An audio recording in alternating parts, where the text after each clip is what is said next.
تفتكر الحب لوحده كفاية؟ طب لو فضلت تتنازل وتتوجع وتسكت، هل في الآخر هي تستاهل كل ده؟ في ستات لما بتحب بتدي، وفي ستات لما بتحب بتاخد كل حاجة لنفسها.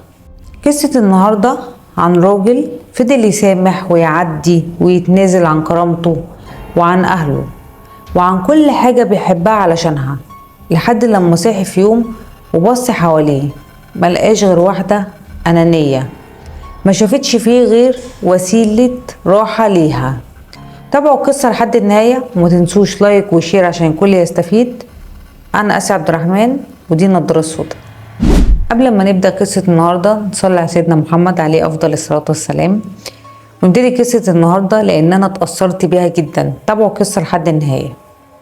أنا اسمي مصطفى، عندي 36 سنة، متجوز جواز تقليدي. كنت بحب واحدة قبل كده ولكن ما حصلش نصيب، فاتجوزت زوجتي الحالية ولكن جواز تقليدي. اسمها إيمي وعندها 30 سنة. مع العشرة بدأت أحبها وحبيتها فعلا، حبيتها رغم عيوبها. للأسف فيها عيوب كتير، لكن أكبر عيب فيهم وأهمهم إنها أنانية، عايزاني لنفسها بس، عايزة كل حاجة لنفسها ومش بتحب أهلي تماما، لدرجة إنها بتستخسر فيهم كل حاجة حتى الأكل. أنا عندي والدتي عايشة الحمد لله، وعندي أخ وأخت متجوزين، مش بتحبهم ولا بتحب إنهم يجوا عندي، مش بتحب أدي لوالدتي فلوس نهائي حتى لو الفلوس دي مساعدة ليها. وأخويا لما بيكون في مشكلة بتتخانق معايا لما بساعده، أو لما بيطلب مني طلب بترفض إني حتى أجيب له حاجة.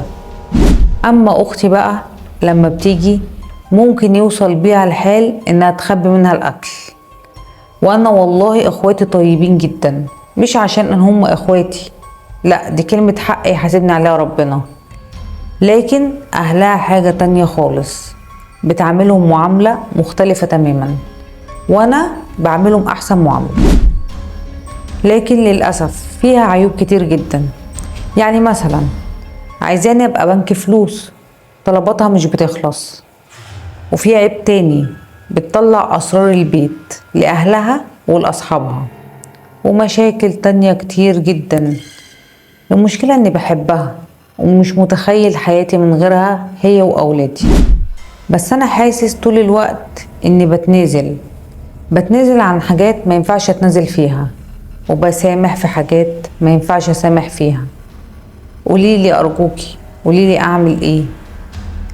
احكي قصتي كمان علشان كل الناس تتعلم وتستفيد. مبدئيا كده أنا هقول رأيي وقررت أتقبل رأيي مهما كان. أنا عارفة إنك بتحبها ولكن لازم تسمع رأيي، ضروري جدا. أول حاجة هقولها، كما تدين تدان، واللي هي بتعمله هتيجي مرات ابنها في يوم وهتعمله فيها. طبعا معاملتها مع أهلك.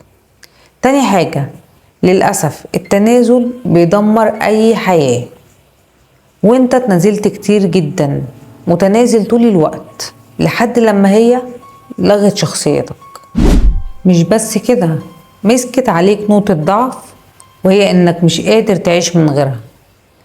واكيد طبعا كل لما يحصل حاجة او يحصل موقف تقولك لو عملت كده هسيب البيت، وانت طبعا تتنازل وتحقق كل اللي هي عايزاه. للأسف انت من اول موقف لقيتها بتعامل اهلك بطريقة مش كويسة كنت خليتها راحت عند اهلها تاخد موقف مرة واحدة، كانت ظبطت نفسها وتراجعت عن اللي هي بتعمله، لكن للأسف طلعت أضعف من كده.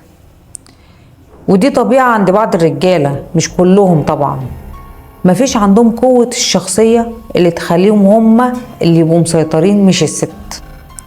كل راجل لو أخد موقف مع زوجته هتصلح من نفسها، مش تسيبها وتاخد. بس مش هقول غير حاجة واحدة بس، الحب مش انك تفضل تتنازل، الحب انك تلاقي حد يشيل معاك مش يلغي شخصيتك. وفي الاخر لما تتعب وتحتاج حضن يطبطب عليك مش هتلاقي غير نفسك. ساعتها بس هتفهم ان التنازل اللي بيجي من طرف واحد اسمه استغلال مش حب.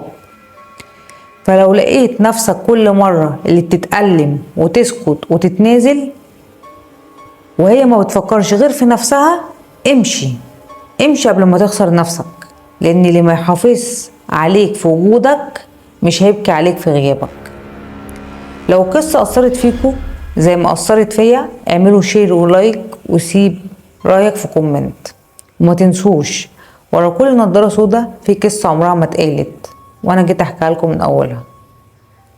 سلام.